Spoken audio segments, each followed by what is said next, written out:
আসসালামু আলাইকুম। আমার কথা শোনার জন্য সকলকে ধন্যবাদ জানাচ্ছি। আজকে আলোচনা কিছুটা দীর্ঘ হবে, কারণ যে প্রসঙ্গে কথা বলছি এই প্রসঙ্গটি অনেক দীর্ঘ।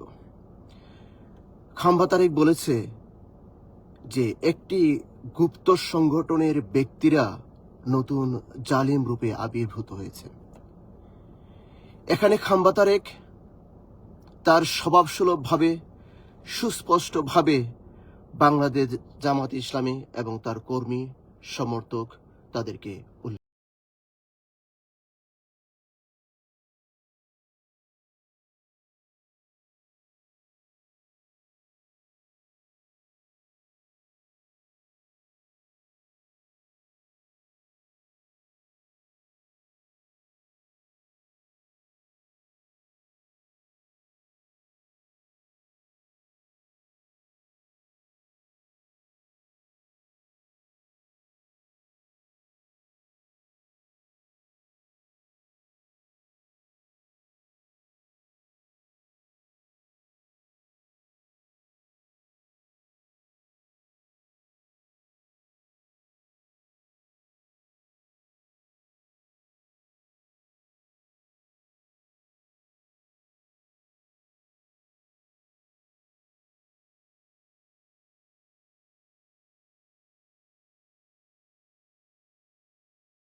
করেছেন।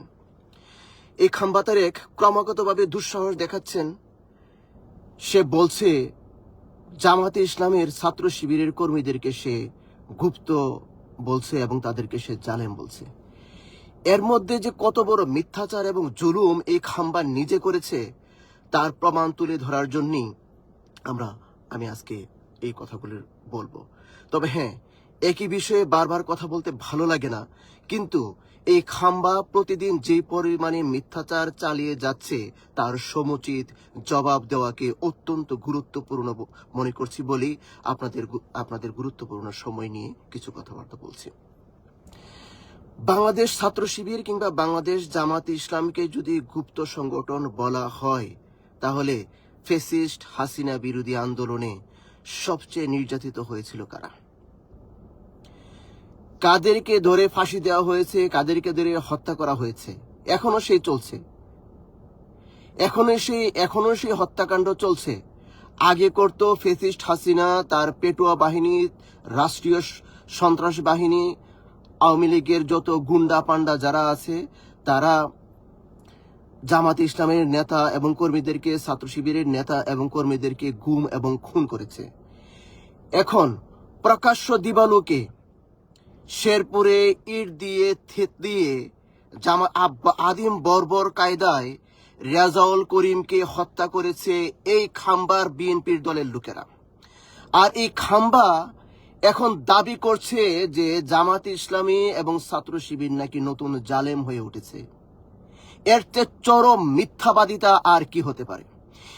যদি মিথ্যাবাদীরাও মিথ্যা কথা বলে, সে অনেক সময় কৌশলে বলে, যেমনটা হাসিনার সাথে আমি উদাহরণ দিয়েছিলাম।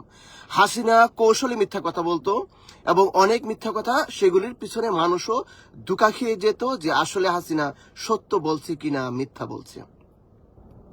যেমন দুই একটা উদাহরণ দিয়ে বলি।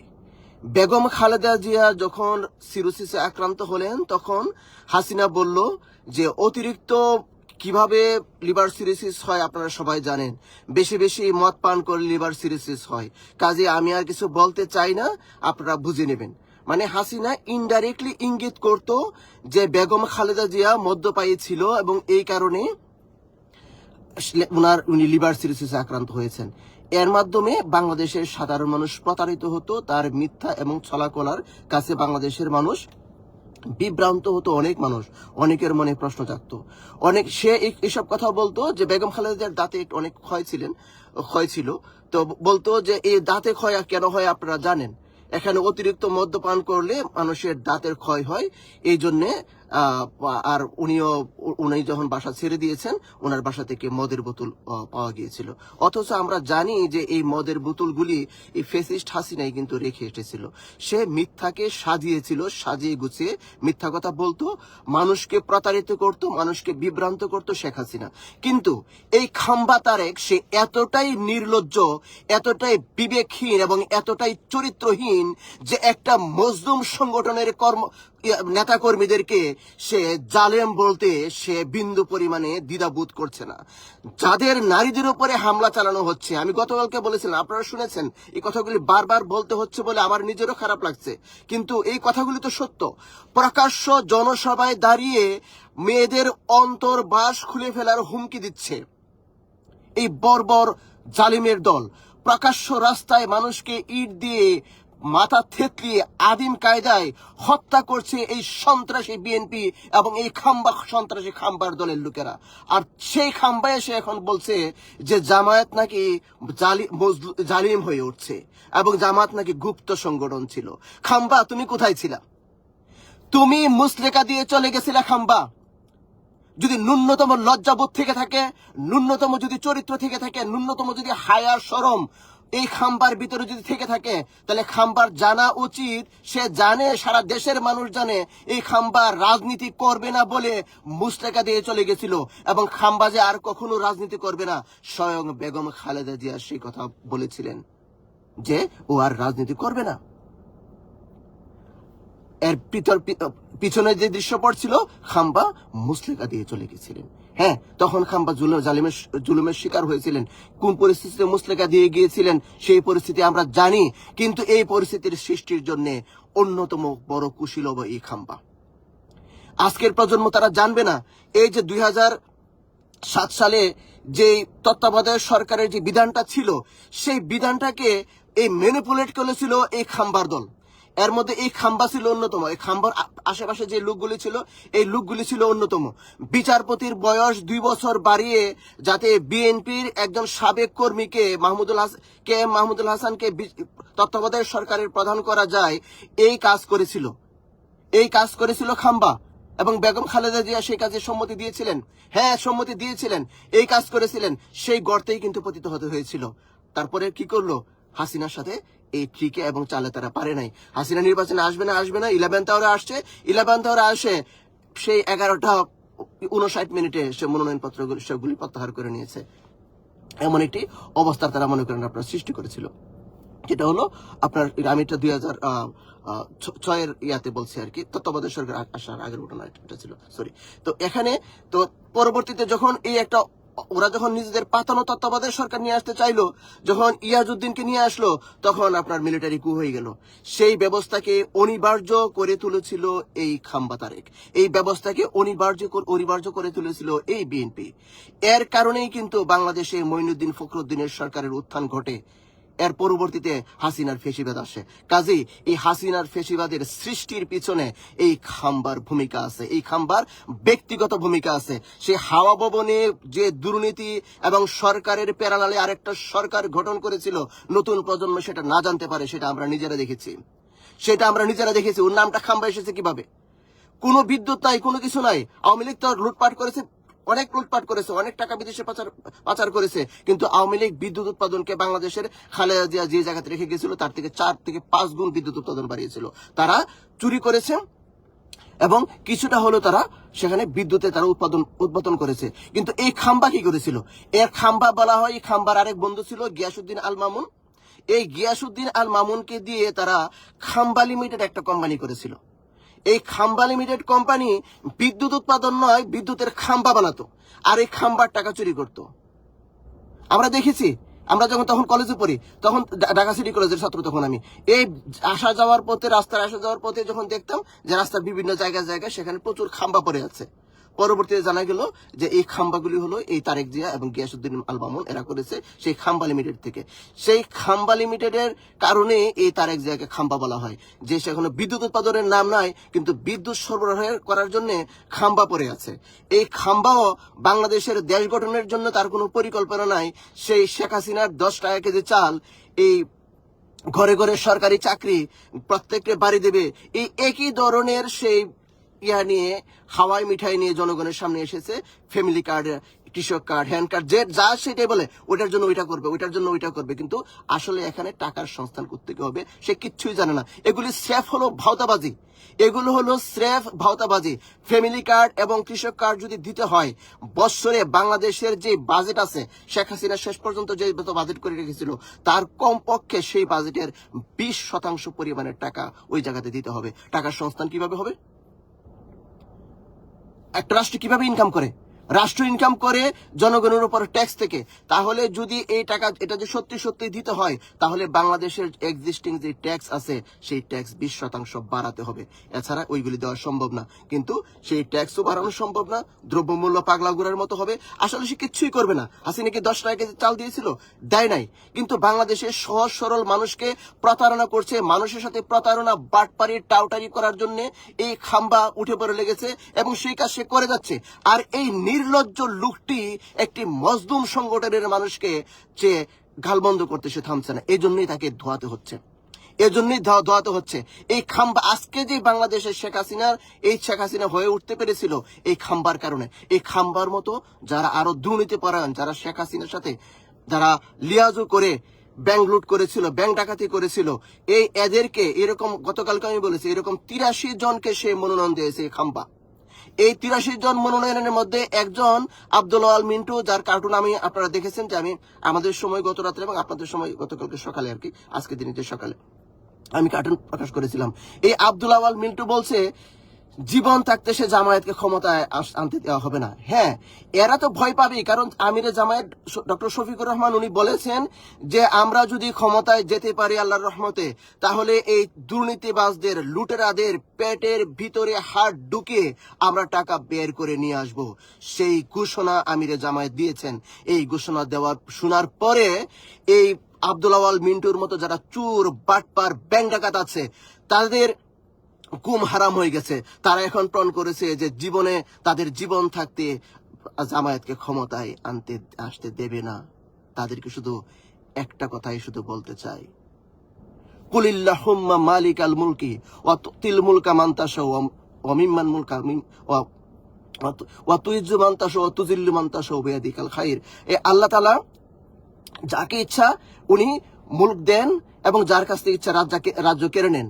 এই রাজ্য দেওয়া এবং কেড়ে নেওয়ার মালিক হলো একমাত্র আল্লাহ, সেটা আমরা বিশ্বাস করি। উনি যাকে ইচ্ছা তাকে রাষ্ট্র ক্ষমতা দান করেন, যাকে ইচ্ছা তার কাছ থেকে রাষ্ট্র ক্ষমতা কেড়ে নেন। এটা হলো আল্লাহ তাআলার হুকুম। কাজেই আমরা বিশ্বাস করি, আমরা আল্লাহর উপর বিশ্বাস করি, আমরা জনগণের উপর বিশ্বাস করি।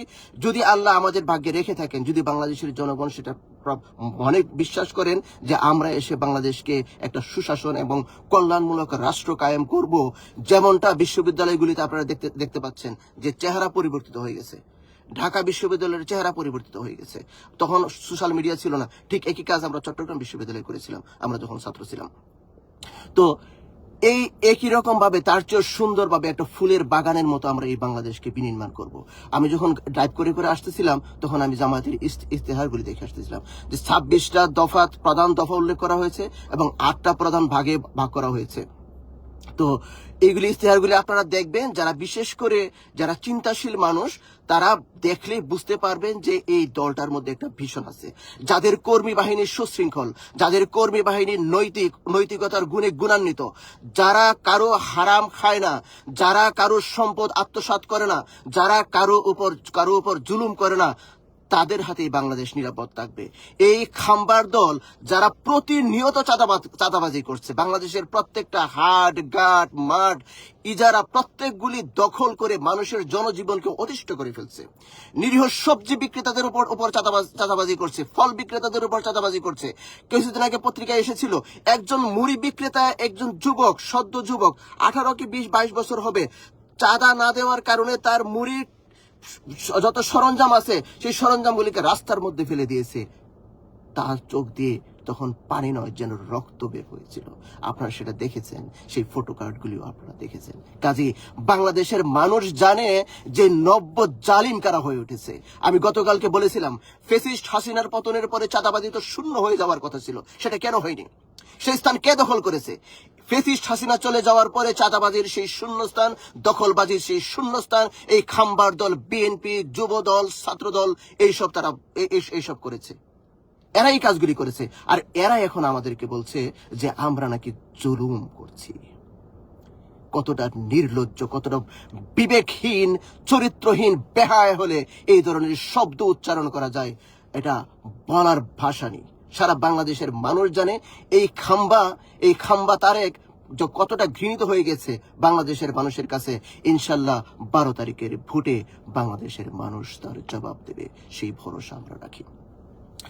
পরিশেষে প্রিয় ভাই বোনেরা, আপনাদের উদ্দেশ্যে বলছি, যারা আমার কথা শুনছেন বা শুনবেন, আর মাত্র কয়টা দিন আপনারা নার্ভ ধরে রাখুন, কোন রকম সংঘাত সংঘর্ষে জড়াবেন না। আপনারা কথার জবাব কথা দিয়ে দেবেন, দাঁত ভাঙ্গা জবাব দেবেন। যখনই কোনো তারা এই ধরনের অপপ্রচার চালাবে, সেইগুলিকে মানুষের সামনে তুলে ধরবেন, দাঁত ভাঙ্গা জবাব দেবেন, এবং বুদ্ধি এবং কৌশলের মাধ্যমে এই আমাদের বিজয়কে সুনিশ্চিত করতে হবে। এবং মা বোনেরা নির্বিঘ্নে ভোট কেন্দ্রে যাবেন। ভাই যারা আছেন, যুবক ভাই বন্ধুরা যারা আছেন, তারা মা বোনদের নিরাপত্তার দিকে সর্বোচ্চ খেয়াল রাখবেন। একটা ভোট বিপ্লবের মধ্য দিয়ে আমরা এই নব্য জালিম শাহীর পতন অবশ্যই ঘটাবো। ফ্যাসিস্ট হাসিনার পরে যারা আবার জালিম হয়ে উঠেছে, ফ্যাসিস্ট হাসিনার শূন্য স্থান দখল করেছে, ফ্যাসিস্ট হাসিনার সাথে 16 বছরে বাগবাটোয়ারা করে যারা ব্যাংক লুট করেছে, তাদের বিরুদ্ধে রুখে দাঁড়ানোর এখনই সময়। সুযোগ বারবার আসে না, বা আপনাদেরকে বিনীতভাবে বলছি, সুযোগ বারবার আসে না। আল্লাহ তাআলা আমাদেরকে সুযোগ দিয়েছেন, সেই সুযোগের সদ্ব্যবহার এখন আমাদেরকে করতে হবে। এখন সিদ্ধান্ত আপনার। আপনি যদি সঠিক সিদ্ধান্ত নেন, তাহলে আগামী 5 বছর কেন, বাংলাদেশ একটা চিরদিনের জন্য এমন একটি উন্নয়নের রাস্তার দিকে যাবে, এমন একটি গঠনমূলক দেশ, জনকল্যাণমূলক দেশের দিকে যাবে, বাংলাদেশকে আর পিছনে ফিরে তাকাতে হবে না। মালয়েশিয়াকে কখনো পিছনে ফিরে তাকাতে হয়েছে? পিছনে ফিরে তাকাতে হয়নি। অনেক চড়াই উতরাই হয়েছে, কিন্তু তারা একটা ফ্রেমওয়ার্কের ভিতর দিয়ে আছে, তারা একটা রাস্তার ভিতর দিয়ে আছে, তারা একটা উন্নয়নের হাইওয়ের ভিতর দিয়ে আছে, তারা একটা সুশাসন প্রতিষ্ঠা করেছে। মাহাথির মোহাম্মদ সেটা করেছে। মাহাথির মোহাম্মদ যেই কাজটি করেছে, ঠিক একই রকমের রোল মডেলে আমরা নতুন বাংলাদেশকে ঢেলে সাজাবো। কাজেই আপনারা দেখেছেন আমাদের দল সুগঠিত, আপনারা দেখেছেন যে এই দলগুলি 11 দলীয় জোট যারা আছে, তারা সুগঠিত, তারা চরিত্রবান, তারা নিজেদের মধ্যে সুগঠিত। একটা দেখেন, এই খাম্বার উপর ধাক্কাধাক্কি করছে, তার উপস্থিতিতে তার মঞ্চে উঠে বিশৃঙ্খলা সৃষ্টি করছে। সে নিজের দলের কর্মীদেরকে সে সুশৃঙ্খল করতে পারে না। যার সর্বদলের 1 নম্বর নেতা যেখানে থাকে, সেখানে যখন বিশৃঙ্খলা হয়, সেখানে যখন চেইন অফ কমান্ড ভেঙে পড়ে, তাহলে এই লোক দেশ শাসন করবে কিভাবে? 18 কোটি মানুষের দেশকে সে কিভাবে নিয়ন্ত্রণ করবে? তার পক্ষে সম্ভব নয়। আমার কথাগুলি খুব কম সংখ্যক লোকই শুনবেন। যারা শুনছেন, সেই কথাগুলি যদি সঠিক হয়ে থাকে, তাহলে অবশ্যই আপনার আশেপাশে যারা আছে তাদেরকে সেগুলি জানিয়ে দিন এবং এই ষড়যন্ত্র, খাম্বাদের ষড়যন্ত্র এবং এদের মিথ্যা ফ্যামিলি কার্ডের ফাঁদকে ভেঙে চুরমার করে দিন। এগুলি শুধুমাত্র আশ্বাস, এগুলি কোনোভাবেই সে বাস্তবায়ন করতে পারবে না। সেই যোগ্যতা, সেই দক্ষতা, সেই ক্ষমতা তার নেই, এবং সেই রিসোর্সও বাংলাদেশের নেই। ফ্যাসিস্ট শেখ হাসিনা বাংলাদেশকে বৈদেশিক ঋণ নিয়ে এমন একটি জায়গায় রেখে গেছে, এটা যে কোনো সরকারের জন্য অত্যন্ত চ্যালেঞ্জিং হবে সেই জায়গাতে। এর মধ্যে কেবলমাত্র সৎ এবং যোগ্য মেধাবী মানুষরাই পারে সেই অবস্থা থেকে বাংলাদেশকে টেনে তুলে একটি জায়গায়, সুন্দর জায়গায় পৌঁছে দেওয়ার জন্য, এবং সেই কাজটি করতে পারবে 11 দলীয় জোট। আপনারা ভরসা রাখুন। আমরা আপনাদের সামনে প্রমাণ দেখিয়েছি ফ্যাসিস্ট হাসিনা বিদায় হওয়ার পরে আমরা কিভাবে সুশৃঙ্খল ছিলাম, কিভাবে তৃণমূল থেকে আমরা সংগঠিত হয়েছি, কিভাবে তৃণমূল থেকে আপনাদের একেবারে গ্রাসরুট লেভেল থেকে আপনাদের মনগুলিকে আমরা জয় করে নিয়ে এসেছি ভালো কাজের মাধ্যমে। ইনশাল্লাহ যদি এই জোট যদি ক্ষমতায় আসে, তাহলে সেই যাত্রা অব্যাহত থাকবে। পরিশেষে আমার কথা শোনার জন্য আপনাদেরকে ধন্যবাদ জানিয়ে এখনই শেষ করছি। ইনকিলাব জিন্দাবাদ।